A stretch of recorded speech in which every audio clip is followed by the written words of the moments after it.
আসসালামু আলাইকুম। সবাই কেমন আছেন? আশা করি ভালো আছেন। তো আমি আল্লাহর রহমতে আপনাদের দোয়া ও ভালোবাসা অনেক ভালো আছি। তো যা গরম পড়েছে সবার ঘরে ঘরে একটু ঠান্ডা জ্বর মানে কিছু না কিছু সমস্যা আছে ঠান্ডা নিয়ে। তো আমাদের ঘরেও সবারই একটু ঠান্ডা ঠান্ডা একদম নাক বন্ধ হয়েছিল। তো ভাবছি কী দিয়ে কয়টা ভাত খাওয়া যায়। তো একটা ভর্তার আয়োজন করে নিলাম। মাছ শুটকি এগুলো ভর্তা তো অনেকই খেয়েছি, তাই আজকে একটু অন্যরকম একটা ভর্তা তৈরি করব। এভাবে একবার ভর্তা বানিয়ে খেয়ে দেখবেন, অনেক মজা লাগে। আসলে আমারও ধারণার বাইরে ছিল যে এত মজা লাগবে। সবজি দিয়েও ভর্তা হয় আর এটা খেতে এত মজা হয়। তো এখানে আমি দুইটা কাঁকরোল কেটে নিচ্ছিলাম। দুইটা না, একটা কেটে দেখি যে হয়ে যাবে। তো একটা কাঁকরোল কেটে নিয়েছি আর কয়টা বরবটি কেটে নিয়েছি, কারণ একবেলার জন্য ভর্তা বানাবো তাই এত বেশি বানাইনি, একদম একবেলার জন্য পারফেক্ট। তো একটা কাঁকরোল দিয়েছি আর 4-5টা বরবটি নিয়ে নিয়েছি, একসাথে নিয়ে ধুয়ে পরিষ্কার করে সিদ্ধর জন্য দিয়ে দেব। তো এখানে দুইটা ছোট ছোট দেশি আলু, দেশি লাল আলু ক্ষেতের, তো এগুলো কেটে দিয়েছি।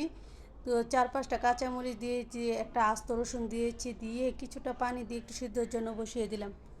তো সবজিটা সিদ্ধ হয়ে গেলে সবগুলো উপকরণ একদম সিদ্ধ হয়ে গেছে। তো এদিকে আরেকটি কড়াইতে তেল দিয়ে শুকনো মরিচ ভেজে নিচ্ছিলাম। ভেজে আরেকটি ফ্রাই প্যানে একটু তেল দিয়ে সবজিগুলো ঢেলে দিলাম, দিয়ে সবজিগুলোকে একটু ভেজে নেব, কারণ সিদ্ধ করে একটু টালা টালা করে না নিলে ভালো লাগে না। তো একটু অল্প তেল দিয়ে একটু টালা টালা করে ভেজে নিচ্ছিলাম আর কি। ভেজে এখন ভর্তাটা বানিয়ে নেব। তো প্রথমে আমি একটি প্লেটে শুকনো মরিচগুলো লবণ দিয়ে ভেঙে নিচ্ছিলাম। ভেঙে দিয়ে দিলাম কাঁচামরিচগুলোকেও ভালোভাবে চটকে একদম মিহি করে নিয়েছি। তো দিয়ে দিলাম পেঁয়াজ কুচি, বেশ অনেকটা, এখানে 2টা পেঁয়াজ, দেশি পেঁয়াজ আমি চিকন করে কুচি করে নিয়েছি। তো পেঁয়াজটা একদম মাখানো হয়ে গেছে। তো পেঁয়াজটা ভালোভাবে চটকে সবগুলোর সাথে মিক্স করে এখন আমি আলুটাকে মেখে নিচ্ছিলাম। তা দেশি আলু একদম সিদ্ধটা পারফেক্ট হয়েছে, ভালো করে মরিচ পেঁয়াজ কাঁচামরিচের সাথে মেখে নিচ্ছি। এখন রসুনগুলোকে আমি খোসাগুলা থেকে কোয়াগুলো আলাদা করে, তো আমি ভালোভাবে একদম চটকে মেখে নেব। তো রসুনটাকে এই যে আমি খোসা থেকে কোয়াগুলোকে আলাদা করে নিচ্ছি, নিয়ে ভালোভাবে চটকে নিচ্ছি আলাদা করে নিয়ে। তো সবগুলোর সাথে মিক্স করে একটু ভালোভাবে চটকে নেব। তো নিয়ে বাকি সবজিগুলো আমি দিয়ে দিব।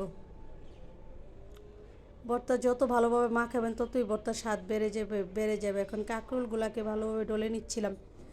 একদম কাঁকরোলগুলোকে একদম একদম কাঁকরোলগুলোকে ভালোভাবে ডলে নিচ্ছিলাম। ডলে এখন আমি বরবটিগুলো দিয়ে দিলাম। বরবটিগুলোকেও একদম ডলে ডলে একদম ফিশে নিচ্ছিলাম। আর ভর্তার কালারটা দেখুন কতটা সুন্দর হচ্ছে। তো সবগুলো ডলে ভালোভাবে একদম মেখে নিয়েছি। এখন লাস্ট সবশেষে বিলাতি ধনেপাতা দিয়ে দিলাম। এই ধনেপাতাটা আমরা বিলাতি ধনেপাতা বলি, আপনারা কে কী নামে ডাকেন জানি না। এই ধনেপাতাটা দিলে তো একটা স্বাদ, ভর্তার স্বাদ আরও দ্বিগুণ হয়ে যায়। মানে এত মজা হয়েছে ভর্তাটা, আমার কল্পনার বাইরে যে এত মজা হবে ভর্তাটা।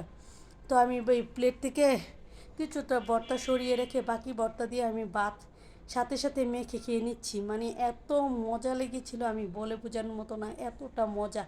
যেমন ঝাল আর ধনিয়া পাতার ফ্লেভার, খুবই মজা লাগছিল। আপনারা একবার বানিয়ে খেয়ে দেখবেন, খুবই অসাধারণ খেতে ভর্তাটা।